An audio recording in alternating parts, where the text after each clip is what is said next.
This is the F-14A Tomcat, Persia Edition, an event vehicle F-14 to the surprise of absolutely no one. Anyway, I'll assume you're already familiar with the F-14A and I'll focus more on things unique to this particular plane. A lot of people seem to be, understandably, confused by the names of the weapons this F-14 gets. So let me clear it up a bit before I continue. This is the Fakur 90. It's basically a Phoenix on steroids. It's active radar homing. This is the Sijil. It's a fat fuck of a missile. It's just a Hawk surface-to-air missile adapted to be launched by an F-14. It's semi-radar-active homing. This is the Yasser. It's a massive unguided rocket, which is literally just a 750-pound bomb duct-taped to a Hawk booster.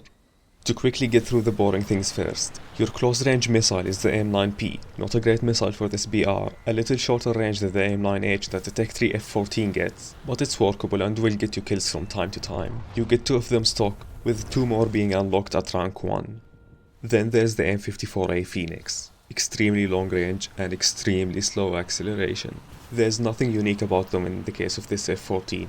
You get 2 of them stock, and you can only carry a maximum of 4 as opposed to the 6 of the regular F-14A.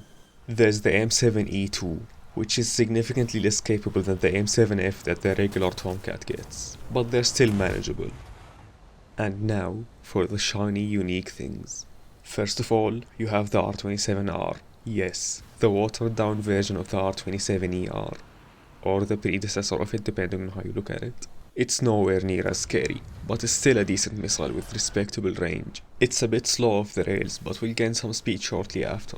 It's very maneuverable, and basically impossible to dodge at close range, but you can only take 2 of them. They take up the outer pylons below the M9s. Next up is quite unique, the Sijil. It's somewhat how do I put it?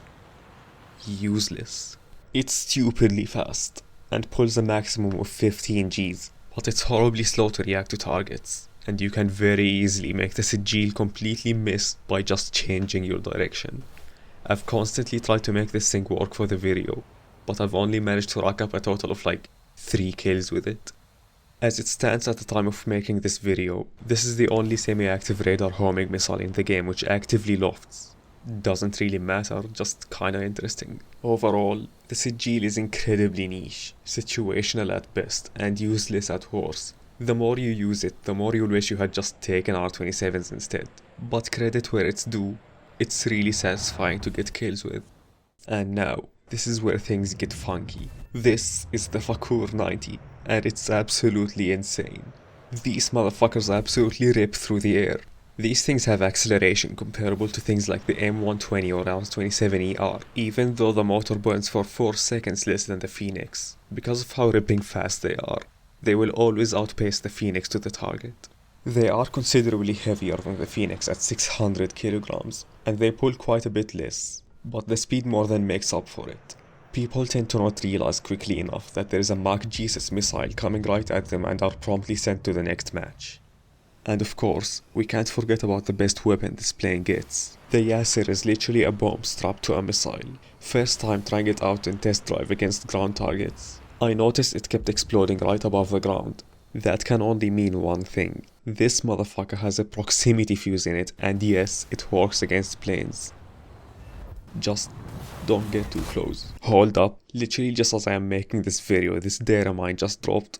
Now it's just a boring old air-to-ground missile and I am viciously disappointed. A few things to note for those that never played the F-14A. Acceleration is kinda mediocre for a plane of this rank, but once you get up to speed you have to try real hard to get slow again. The radar warning receiver is arguably this plane's biggest pitfall. A lot of your opponents can fire radar missiles at you without triggering a launch warning, and it doesn't identify which planes are detected, only their frequency. And last, use your downwing sweep controls. You're actively hindering your turning performance by not unfolding your wings in turns. Remember, if you ever get into a dogfight, stay calm, unsweep your wings and Vulcan.